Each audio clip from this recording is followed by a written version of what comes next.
Good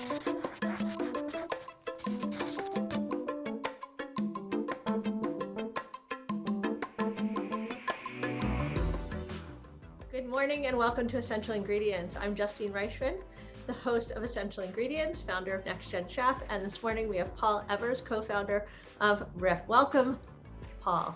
Well, thank you, Justine, for having me. I really appreciate it. It's fun to be here, Yes, even though it's virtual.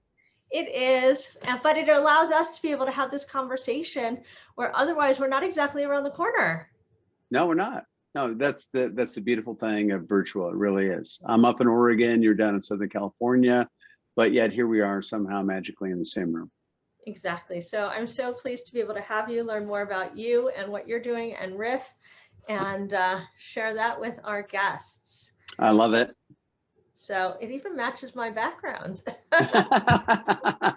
We sent that to you specifically based on our, informational interview. I took note of your background. I want to make sure it matched. I appreciate that. My designer would be very pleased. I have a design background, so there you go. It's the design sensibility. So, for those of us, just before we get going, that are not familiar with RIF, because I'm sure we have some guests out there that are wondering, what is RIF? Can we just tell them a little bit about what RIF is? Yeah. On the can here, it says sparkling booyah berry, blackberry and elderberry, RIF. Yep, that's great. That's our Energy Plus immunity product that we just launched this past spring. And so RIF, a little background about RIF, we launched product in market in 2018. We launched as a cold brew coffee brand. We were really seeking to bring a craft sensibility to the coffee space, to the cold brew coffee space, redefine the coffee experience. And so we launched with a line of cold brews in market and, with a focus, on our backyard of Oregon, the Pacific Northwest. In 2019, coming with a sort of a craft frame of mind, we had, innovation as one of our cornerstones, because we, like craft beer or other craft beverages, it's really about exploration and discovery and experimentation.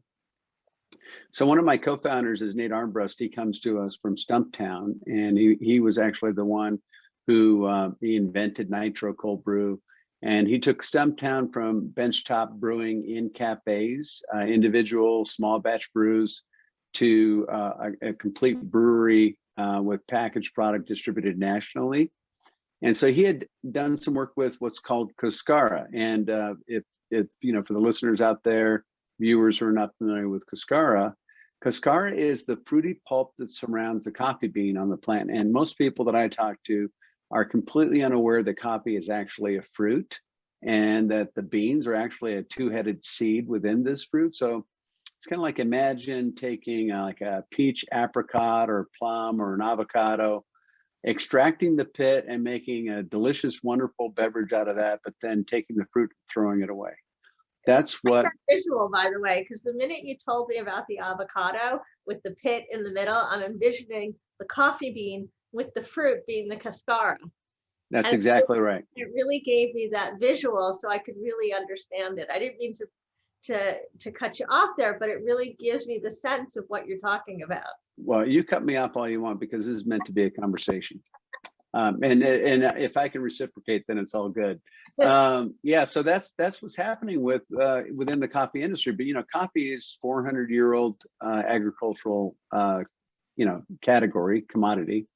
And so the practice has always been, well, initially actually in origins like Yemen and other coffee growing regions. Actually, Cascara is a beverage that's consumed by the locals, but what's exported and famous is the pit called the coffee bean.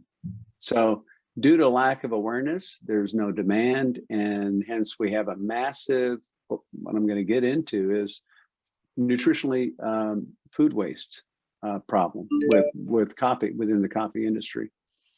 So we started experimenting with Cascara because Nate was familiar with that and working with it at Stumptown and doing some collaborations with other people in the coffee industry. And we decided traditionally it's presented more as sort of a still tea product, whether it's chilled like an iced tea or hot tea. It has some flavor notes that are similar to a black tea, a little bitterness on the back end. And if you had lemon with your tea, there's some you know, a little bit of a tartness with Cascara. And then outside of that, it has flavor notes that are more akin to dried fruit, might be dried apricot, dates, raisins, dried plums. So we started experimenting with it. And so then that led to a few things. One was we started to become suspicious about what was actually happening with Cascara. The party line within the industry is that it is composted, converted to fertilizer. We started doing our own kind of back of the napkin math, thinking about, you know, there's 25 billion pounds of green coffee exported annually. And so what does that mean as far as Cascara? So if you're imagining, you take your image of an avocado with a pit, like if there's 25 billion pounds of avocado pits that are being exported, that's a lot of fruit. So, you know, it turns out that Cascara actually makes up about 65% of the coffee fruit by weight, where beans make up about 25%.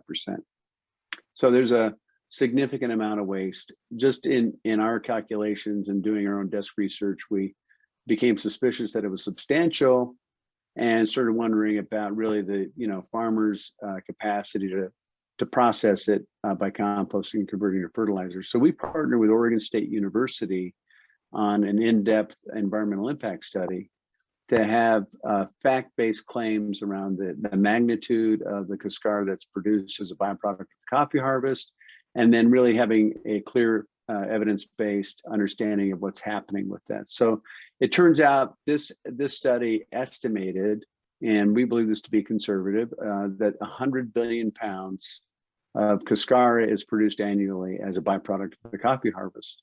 And 30% of that is either composted, converted to fertilizer. It might be converted to biofuel. Some of it is used for animal feed, but 70% of it, the estimate is, so 70 billion pounds of Cascara is thrown to waste and wreaking havoc on the environment as it's laid to, you know, sit in mountains and landfills or piled in the back corners of farmers' plantations, or in some cases dumped in streams. It's creating havoc on the environment.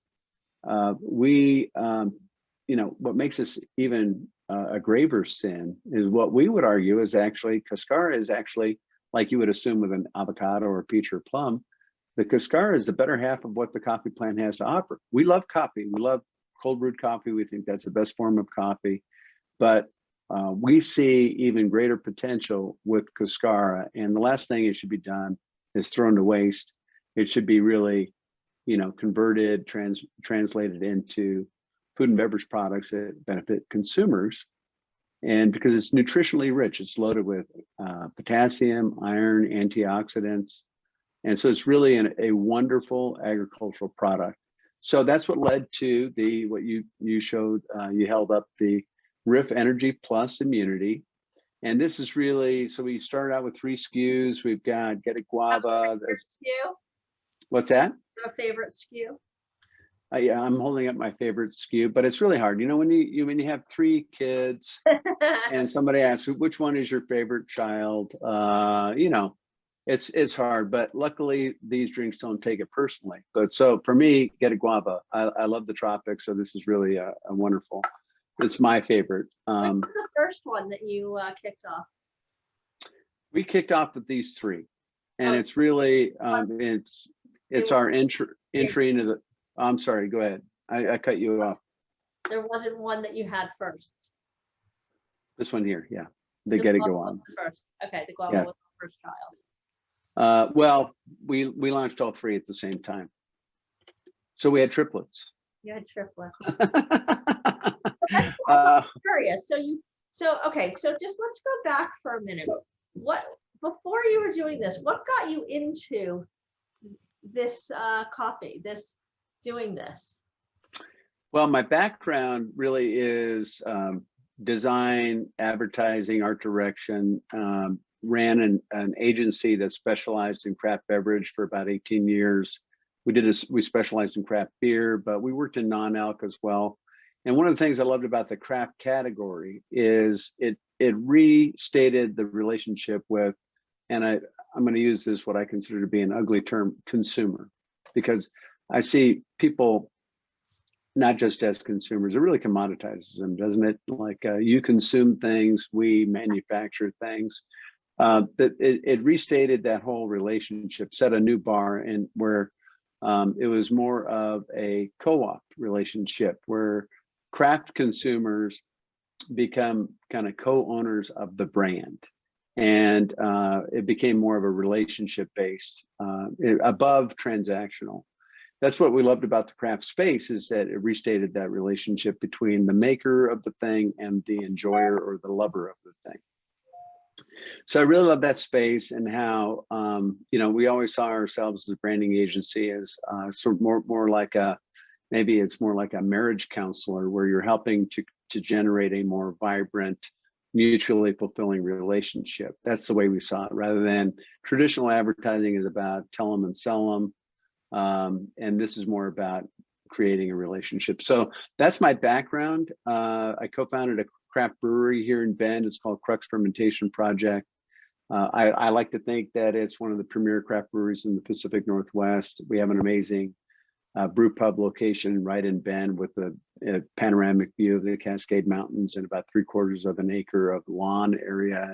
And Bend has beautiful weather, so it's a perfect place to enjoy a great beer on a sunny day or watch the sunset. Or it's an amazing spot. So I left day-to-day operations there after being involved, between launching it, fundraising, planning, and day-to-day operations after about 10 years. I have a strong partner who's really highly capable of running the business, and decided to venture off into something new and different, and was looking at something that was non-alcohol, non-alc, to kind of complete the day, I guess, maybe get your day started. I already worked on finishing up your day, so why don't we help get your day started?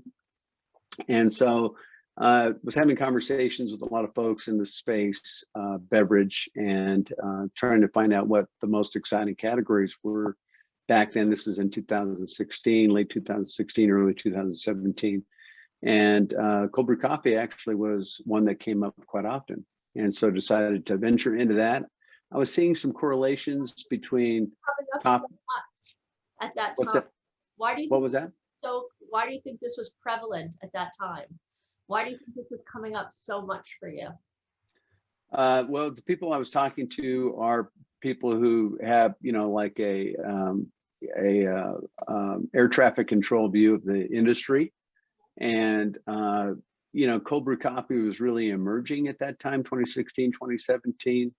There were some major players like Stumptown, Blue Bottle, that were kind of setting the stage, but there was some exciting innovation and different approaches happening within the cold brew coffee space. So that's what kind of got me excited about it. How did you get connected with, I think you said it was Nate from Stumptown? How did you guys connect? Were you guys already friends? No, I met him through Stumptown, and the CEO of Stumptown back then was a gentleman by the name of Joth Rickey. And he actually he was former CEO of Jones Soda. He worked in the craft beer space. He was at First Beverage Group. And so I got to know him when he was in craft beer. In fact, he came to Crux's, what we call a wall breaking. We didn't have a groundbreaking, we had a wall breaking where we were tearing down the interior walls of what was an Amco transmission shop. And so he was there. So we were good friends. And at this time, he was CEO of Stumptown. And so he had a craft background as well, craft beverage, craft beer. And so he let him know that I was interested in getting into the cold brew coffee space. And he said, we will help you as long as you promise to do an excellent job, because that will only help grow the category and help elevate the brand of that cold brew sector within the the coffee space. So he was very helpful, and by way of just touring the brewery and getting to know him, getting to know the team behind the cold brew division within Stumptown, we ended up meeting Nate and asking him, now, how would you define the qualifications of a head brewer for a cold brew coffee startup like ourselves? And he said, I would just hand hand you my resume. That's what I would do. Essential Ingredients is powered by Next Gen Chef. Next Gen Chef is a movement that supports food and beverage entrepreneurs around the world by fostering a sense of community and providing its members access to mentors and a wealth of resources and guidance. Next Gen Chef feeds members with the knowledge they need to build better for you food and beverage businesses so the world can have greater access to healthier food, comprehensive food education, and increased affordability. If you like what you hear on this podcast, continue the conversation or ask new questions on the Next Gen Chef app, available in the Apple Store and Google Play. Follow Next Gen Chef on Instagram, LinkedIn, and Facebook at Next Gen Chef. Join Next Gen Chef and let's change the future of the food industry together. So out of curiosity, you went from being, you're in the consumer packaged goods and you were in the, the brewing business, and now you're coffee. And you mentioned something, in the beginning of this conversation about waste, which to me, rings a bell because we are about supporting better for you products and building a better for you food system. And I love the Cascara, and I just love the whole package of what, if you will, what you're talking about.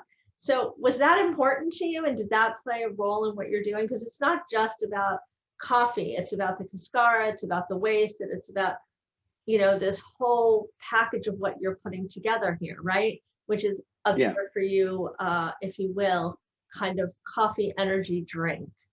What was that part of your mission initially, or was that did you just fall into that? Was that intentional?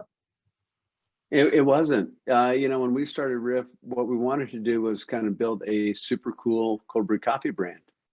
And then when we started experimenting with Cascara, stumbled upon this issue of food waste and learning more and more about the nutritional value of Cascara, the volume, et cetera, and conducting that study with Oregon State University, which was supervised by a senior climate change scientist. That was transformative to us. So, as with anything in life, you're walking along and something unexpected comes in the way. And so the question is, how do you respond to that? And when it's something as significant as this, we couldn't help but say, you know what, we have got to do more than just introduce a product. We've got to, really listen to the gravity of this and learn more about it. And because there's a lot at risk with this situation. I mean, there's multiple problems that we're seeking to solve, and it's really oriented around the purpose of exploring and celebrating 100% of the coffee plant's agricultural value and being a force for good in our community and in our world. So there's multiple problems happening with coffee right now. One is this enormous food waste problem. So coffee growers, especially, so 80 to 85% of coffee is grown by smallholder independent farmers. They have this massive food waste problem that they've got to manage because there's no awareness or demand for Cascara. The other thing is that there's significant supply chain inequity. So coffee farmers are getting paid very little. They don't have a reliable source of income. And they're exporting coffee to wealthy countries like the U.S., where we can ruminate over our $6 latte.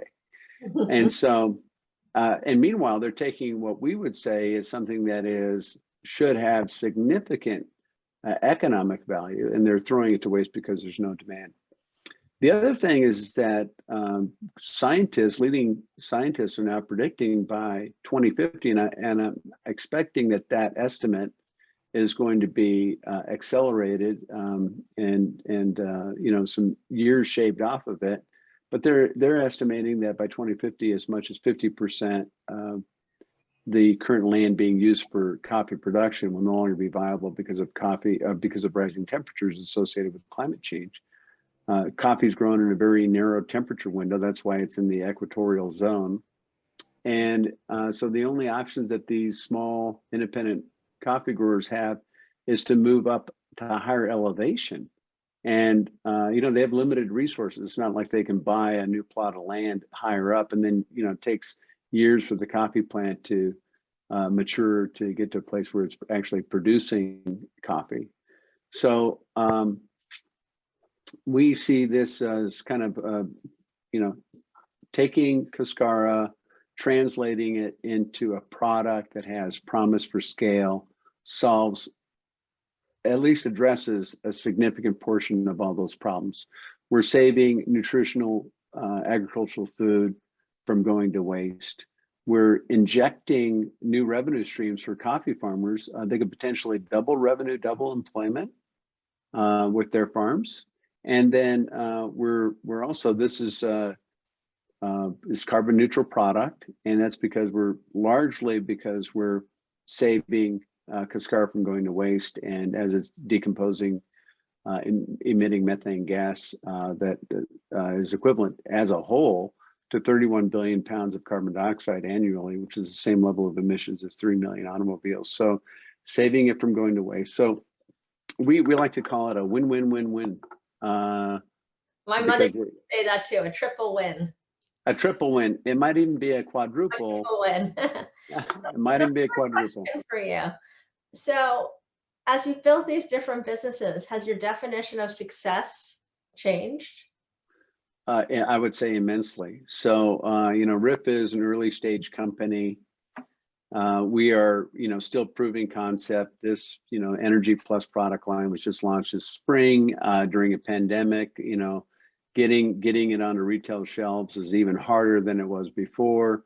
We're in a highly competitive space, and being in energy, I actually don't draw a salary because we're all about reducing our burn rate so that we can prove concept and generate revenue to where we become profitable. It takes 3 to 4 years for a non-alc beverage company to become profitable. So there's a lot of investment, slotting fees, et cetera.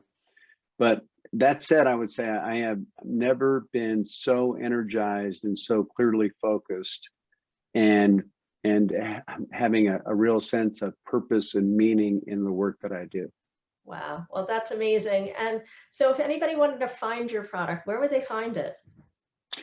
We're distributed in 9 Western states, from Idaho, Montana, Washington, Oregon, California, Hawaii, but primarily it's going to be in Northern California, the Bay Area, in Oregon and Southwest Washington. We are scheduled to launch with GoPuff in January in Southern California, so you can have easier access to RIF Energy Plus. But anybody in the U.S. can have access to RIF Energy Plus. They just go to our website of letsrif.com.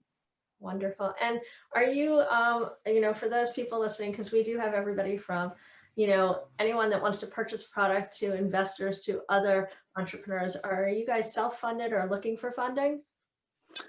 We are looking for funding, so we rely on investor capital to fund operational requirements, and then continue to invest behind the brand, pay for those, the trade spend with the slotting fees, et cetera. So we've just launched a campaign on WeFunder. It's in the private phase. It's going to be migrating to public here within the next 30 days. But if somebody was interested in an investment side, they could just send me an email. I'll give you my email address. Pretty easy. It's heypaul@letsrif.com. I even remember that because it's so catchy. Letsrif.com. Letsrif.com. Letsrif.com. Well, and then what I'd love to do is offer your viewers a discount code on letsrif.com so they can get their first order of RIF Energy Plus with a 25% discount. And I'm going to let you come up with the code. Oh, essential ingredients. Essential ingredients. Okay.